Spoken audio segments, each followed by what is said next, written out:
दुनिया भर में महामारी का रूप ले चुके कोरोना वायरस के फैलाव को रोकने के लिए देश भर में लागू किए गए लॉकडाउन को अब विभिन्न चरणों में अनलॉक किया जा रहा है। इस लॉकडाउन अवधि के दौरान प्रधानमंत्री नरेंद्र मोदी ने 5 बार राष्ट्र को संबोधित किया था। सबसे पहली बार उन्होंने 19 मार्च को राष्ट्र के नाम पहला संबोधन किया था। इसके तहत उन्होंने 22 मार्च को जनता कर्फ्यू लगाने का आह्वान कर लोगों से ताली और थाली बजवाई थी। इसके बाद 24 मार्च को उन्होंने अपने दूसरे संबोधन में अगले 21 दिनों तक यानी 14 अप्रैल तक पूरे देश में संपूर्ण लॉकडाउन की घोषणा की थी। इसी बीच 3 अप्रैल को प्रधानमंत्री ने तीसरी बार देश को संबोधित करते हुए 5 अप्रैल की रात को घरों की लाइट बंद करके 9 दीपक जलाने का आह्वान किया था। इसके बाद 14 अप्रैल को अपने चौथे संबोधन में उन्होंने 3 मई तक लॉकडाउन 2.0 की घोषणा करते हुए लोगों से अपने अपने घरों में बने रहने की अपील की थी।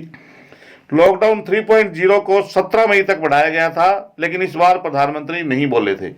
बाद में 12 मई को प्रधानमंत्री नरेंद्र मोदी ने अपने चौथे संबोधन में लॉकडाउन 4.0 के नाम से इसे 31 मई तक बढ़ा दिया था। साथ ही देश की अर्थव्यवस्था को पटरी पर लाने के लिए 20 लाख करोड़ का स्पेशल पैकेज देने की घोषणा भी की थी।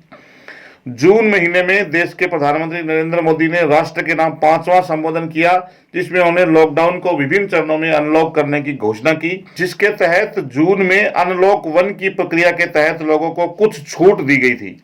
इसी अनलॉक प्रक्रिया के दूसरे चरण के तहत प्रधानमंत्री मोदी ने 30 जून को राष्ट्र के नाम अपना 6वां संबोधन किया है।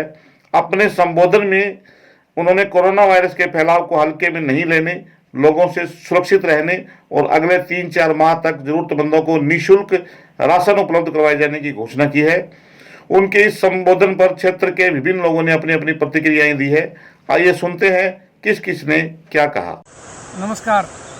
आज आदरणीय प्रधानमंत्री नरेंद्र मोदी जी ने देश को संबोधित करते हुए जो सभी के लिए 80 करोड़ जनता के लिए जो राहत पैकेज की दोबारा नवंबर तक घोषणा की है, वो बहुत ही प्रशंसनीय है।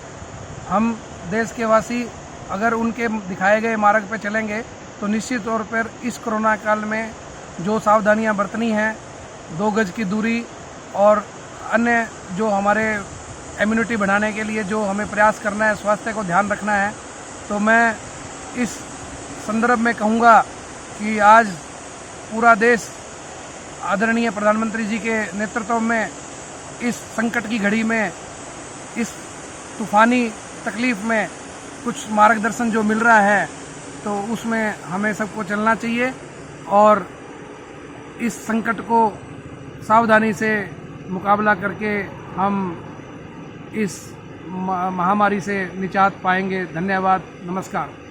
नमस्कार। प्रधानमंत्री जी ने देश के नाम संदेश दिया, जिसमें उन्होंने बताया कि कैसे हमें अब जब हम लॉकडाउन ख़त्म होने की तरफ बढ़ रहे हैं, हमें अपने रूटीन के काम को करना है और कैसे 2 गज की दूरी का ध्यान रखते हुए हमें अपनी सुरक्षा की तरफ ध्यान देना है। दूसरा, उन्होंने बताया कि कैसे जो एक राशन कार्ड वाली प्रक्रिया लागू करने जा रहे हैं, उससे जितने भी गरीब परिवार हैं उनको बहुत सुविधा रहेगी, क्योंकि उन्होंने जैसे ही अपने एक काम को छोड़कर वो दूसरे काम की तरफ जाते हैं और उनको एक जगह से दूसरी जगह जाना पड़ता है, तो इस दौरान अगर उनको एक ही राशन कार्ड पे कहीं भी राशन मिल जाता है तो उनके लिए बहुत सुविधा रहती है। और उन्होंने ये भी बताया कि कैसे लॉकडाउन के दौरान बहुत सी समाज सेवी संस्थाओं ने और व्यक्तिगत भी बहुत लोगों ने आगे आकर लोगों की मदद की, देश को एक सपोर्ट दी। ऐसे लोगों का भी उन्होंने बहुत बहुत धन्यवाद किया।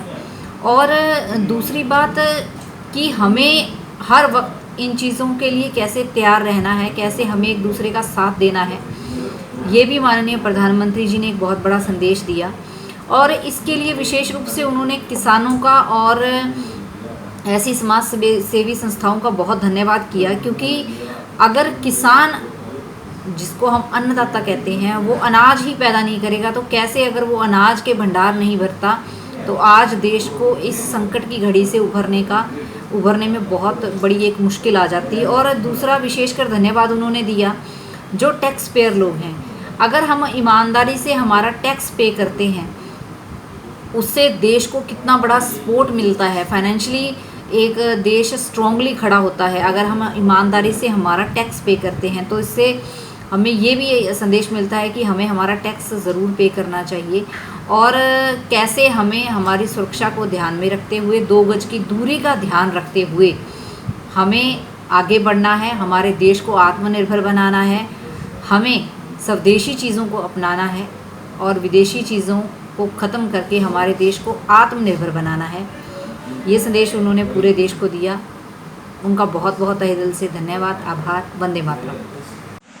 कल माननीय प्रधानमंत्री नरेंद्र मोदी जी ने जो गरीब कल्याण अन्न योजना का और विस्तार किया है नवंबर तक, वो एक बहुत ही सराहनीय कदम है, जिससे गरीब परिवारों को एक बहुत बड़ी मदद होगी। क्योंकि लॉकडाउन की वजह से, कोरोना महामारी की वजह से देश में आर्थिक व्यवस्था गरीबों के लिए बहुत दयनीय हो चुकी थी, जिसमें ये योजना बड़ी सार्थक सिद्ध होगी।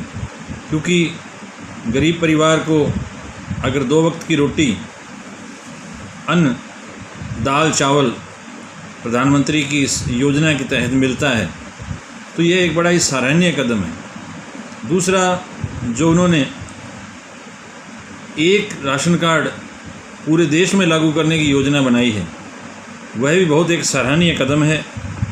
मैं माननीय प्रधानमंत्री जी का बहुत बहुत धन्यवाद करता हूं कि उन्होंने इस योजना को नवंबर तक बढ़ाने की घोषणा की है, तो मैं उनका बहुत बहुत धन्यवाद करता हूं। ये गरीबों के लिए बड़ी आर्थिक रूप से एक मदद सहायता सिद्ध होगी। बहुत बहुत धन्यवाद माननीय प्रधानमंत्री जी। सभी को नमस्कार। प्रधानमंत्री जी द्वारा दिया गया वक्तव्य देश हित में है।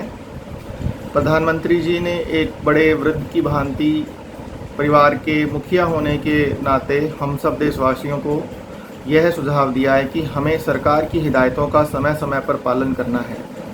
ऐसा देखने में आया है कि बहुत से लोग अभी भी मास्क का प्रयोग नहीं कर रहे, हाथों को अच्छी तरह से नहीं धो रहे और सैनिटाइज़र तो बहुत दूर की बात है।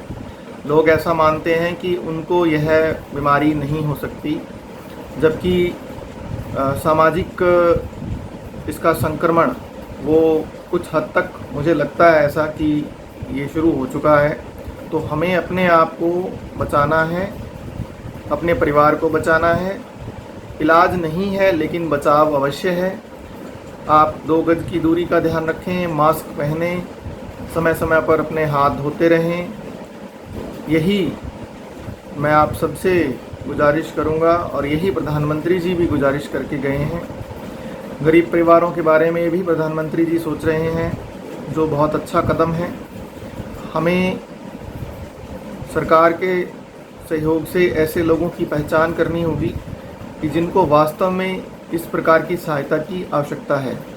कहीं ऐसा ना हो कि वे लोग जिन्हें इस लाभ की आवश्यकता ही नहीं है वे ले जाएं और जो लाभ जिनको मिलना चाहिए वो वंचित रह जाएं। तो मैं प्रशासन से हाथ जोड़कर विनती करूंगा कि ऐसे लोगों की पहचान अवश्य करें और पहचान के उपरांत ही राशन का जो बंटवारा है या इसका जो वितरण है वो सुनिश्चित करें।